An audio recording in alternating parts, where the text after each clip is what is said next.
Պարոն Բազենյան, այս օրերին իշխանության ներկայացուցիչները հայտարարում են, որ Սամվել Կարապետյանը, Ռոբերտ Քոչարյանը և ընդդիմադիր քաղաքական մյուս ուժերի կուսակցությունները մասնակցելով ընտրություններին պլանավորում են, փորձ են անում ամբողջ համապետական ընտրություններին Գյումրի 2 պլան իրագործել, այս սցենարով գնալ, ինչպես կարձագանքեք։ Ճիշտն ասած, ինչպես նշվեց,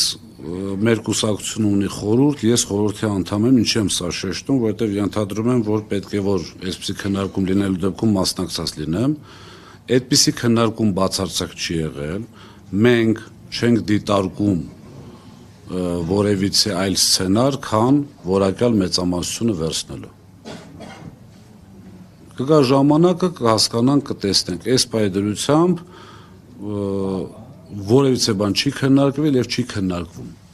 Ընդամենը հաշվի առնելով, որ մեր ժողովուրդը ամբողջությամբ բնականաբար չեմ կարող այսպիսի հայտարարություն անել, բայց մեծամասնությունը ամենայն դեպս ցանկանում է երկրի ղեկին տեսնել ուժեղ մարդ, ուժեղ բանակցող, ուժեղ տնտեսագետ, ուժեղ բիզնեսմեն, ուժեղ կառավարիչ, այլ ոչ թե թույլ, որը հիմա ունենք, այդ իսկ պատճառով ներկայացրել ենք Սամվել Կարապետյանի թեկնածությունը։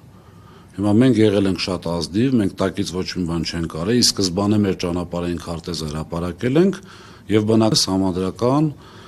նաեւ օրենքները փոփոխելու ընդհանրապես որակյալ մեծամասնությամբ, որը 2/3-ն է։ Այլ տարբերակ այս պահին չի քննարկվում։